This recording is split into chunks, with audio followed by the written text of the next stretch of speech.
This here is glucose.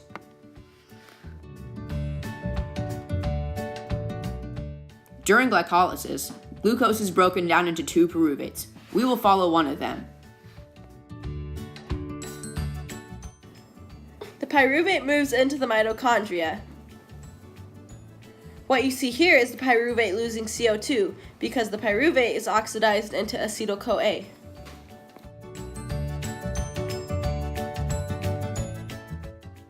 Acetyl-CoA starts the Krebs cycle and is broken down into a 4-carbon molecule.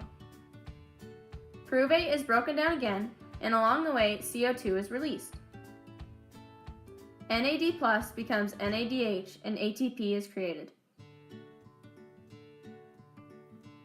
FAD accepts more electrons and becomes FADH2. This cycle is repeated twice, one for each pyruvate. During pyruvate oxidation and the Krebs cycle, 8 NADH and 2 FADH2, 2 ATP and 6 CO2 are produced for each glucose.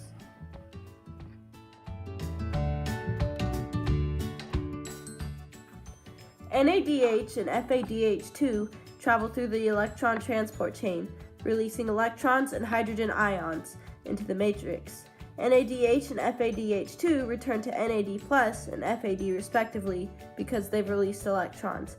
From there, hydrogen ions go to ATP synthase. Oxygen is the final electron carrier, which is reduced when it accepts the hydrogen ions. This forms water.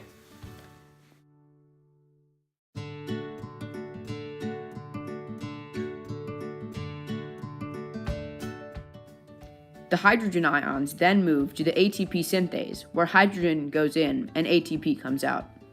Here, the hydrogen is represented by the wiffle balls, and the ATP is represented by the soccer balls. It just keeps going, and going, and going, and going, until there are around 28 ATP produced.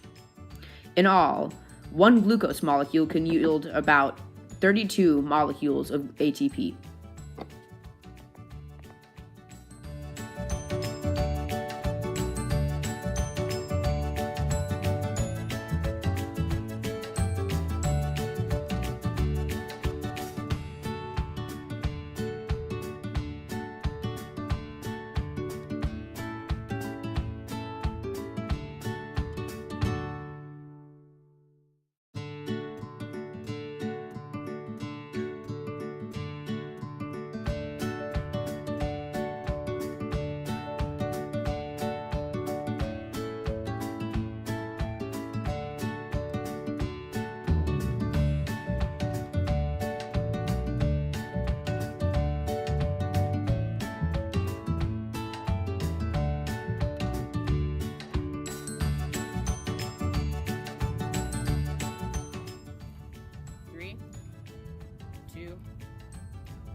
And we're pyruvate!